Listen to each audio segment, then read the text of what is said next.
Hello बच्चों, मैं आपकी मुक्ता मैम आज स्टैंडर्ड थर्ड के बच्चों के लिए हिंदी पाठ्य पुस्तक गुंजन से लेसन नंबर 7 डामन और पिथियस पढ़ाने के लिए फिर से उपस्थित हुई हूँ। तो बच्चों चलो स्टार्ट करते हैं पढ़ना। आप किसके साथ खेलते हैं? आपका जवाब होगा अपने मित्रों के साथ। अपने प्रिय मित्र का नाम बताओ। ये तो आपको मालूम होगा। वह आपको अच्छा क्यों लगता है? तो आपसे ज़्यादा बेहतर कौन जानता होगा कि वो आपको अच्छा क्यों लगता है। मित्रता अनमोल धन है। अनमोल का अर्थ होता है जिसकी कोई कीमत न हो। सच्चा मित्र मुसीबत में हमारा साथ नहीं छोड़ता। वह मुसीबत में हमारी मदद करता है, सही गलत की पहचान कराता है। ये दो सच्चे मित्रों की कहानी है। उनकी सच्ची मित्रता देखकर अत्याचारी राजा का दिल भी बदल जाता है। तो चलो स्टार्ट करते हैं स्टोरी पढ़ना, और आप अच्छे से सुनेंगे और साथ साथ पढ़ेंगे।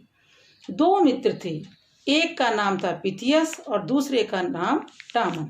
पिथियस जहाँ रहता था उस देश का राजा बड़ा अत्याचारी था। अत्याचारी का अर्थ होता है जो दूसरों को परेशान करे, मार पीट, मानसिक रूप से परेशान करे, उसको हम अत्याचारी कहते हैं।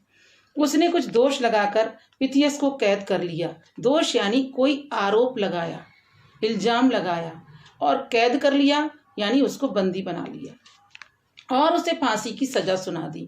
फांसी का अर्थ होता है गले में रस्सी का फंदा बनाकर डाल दिया जाता है, और जिस व्यक्ति को फांसी दी जानी है तो उस व्यक्ति के गले में जो रस्सी का फंदा होता है उसको पकड़ के खींच दिया जाता है और वो मर जाता है। फांसी देने से पहले पिथियस से पूछा गया, तुम्हारी अंतिम इच्छा क्या है? पिथियस ने कहा, मैं अपने परिवार से मिलना चाहता हूँ। अंतिम यानी आखिरी इच्छा क्या है? तो उसने क्या बताई कि मैं अपने परिवार से मिलना चाहता हूँ। राजा ने कहा, पिथियस के बदले कोई दूसरा आदमी जेल में रहने को तैयार हो तो पिथियस को कुछ दिनों की छुट्टी दे दी जाए, यानी उसको छुट्टी देने की एक शर्त रखी थी। डामन पिथियस का मित्र था। उसने अपने मित्र पिथियस की जगह जेल में रहना स्वीकार किया यानी मान लिया कि मैं रहूंगा उसके बदले जेल में।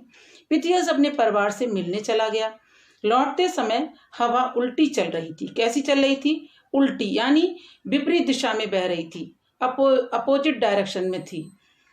पिथियस की नाव ठीक समय पर न पहुंच सकी। दूसरी ओर डामन के मन में आनंद की लहरें उठ रही थीं। आहा, आज प्रिय मित्र के लिए मेरा जीवन काम आएगा। पिथियस समय पर नहीं आ रहा था तो इसका घबराहट, बेचैनी, डर डामन को बिल्कुल भी नहीं था। वो तो चाहता था कि पिथियस की जगह मेरे लिए ही फांसी दे दी जाए। तो वो खुश हो रहा था कि आज मैं अपने मित्र के काम में आऊँगा और मेरा मित्र बच जाएगा। मेरी जान चली जाए इसका मुझे कुछ भी दुख नहीं है। इधर पिथियस सोच रहा था, हाय, अगर मैं समय पर न पहुंच सका तो मेरे प्यारे मित्र डामन को फांसी हो जाएगी। पिथियस भी परेशान हो रहा था कि अगर मैं समय से नहीं लौटा तो मेरा प्यारा मित्र बेकसूर मारा जाएगा। फांसी का समय आ गया। डामन को फांसी के तख्ते पर चढ़ा दिया गया। डामन प्रसन्न था। लोग कहने लगे, पिथियस ने मित्र को धोखा देकर अच्छा नहीं किया। डामन ने चिल्लाकर कहा, ऐसा मत कहो, पिथियस सच्चा मित्र है, वह किसी कारणवश नहीं पहुंच पाया होगा। फिर उसने जल्लाद से कहा, भाई समय हो गया, तुम देर क्यों कर रहे हो?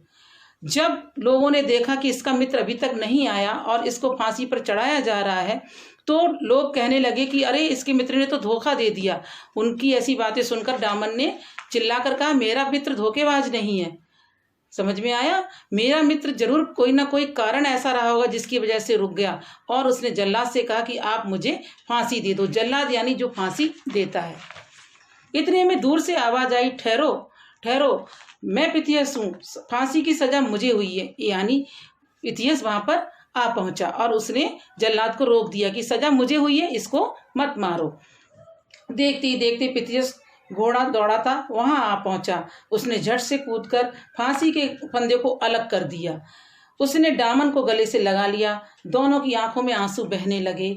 अब पिथियस ने वह फंदा अपने गले में डाल लिया, यानी दोनों मित्र एक दूसरे के गले लगे और पिथियस ने कहा कि फांसी मुझे हुई है, मैं तुमको मरने नहीं दूंगा।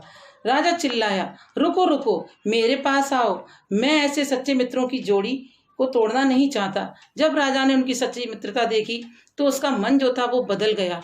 उसके मन में भी शायद कुछ दया का भाव आया होगा कि इतने सच्चे मित्र हैं, एक दूसरे के लिए जान देना चाहते हैं और मैं इनकी जोड़ी को तोड़ना चाहता हूँ। तो उसने कहा कि रुक जाओ, इनको फांसी मत दो, मैं चाहता हूँ कि आप भी मुझे अपना मित्र बना लें। राजा ने एक अपनी इच्छा व्यक्त की कि आप मुझे अपना मित्र बना लें, मुझसे बहुत बड़ी गलती हो गई, मैं आप लोगों की सच्ची मित्रता नहीं तोड़ना चाहता, मुझे आप जैसे मित्रों की बहुत आवश्यकता है। आवश्यकता यानी ज़रूरत है। राजा की आंखों से आंसू बह रहे थे। राजा ने अपनी गलती को स्वीकार किया, दोनों मित्रों की जान बचा ली और उनका मित्र बन गया। तो बच्चों, आप भी सच्चे और अच्छे मित्रों की जोड़ी बनाओ और अच्छी मित्रता का रिश्ता निभाओ।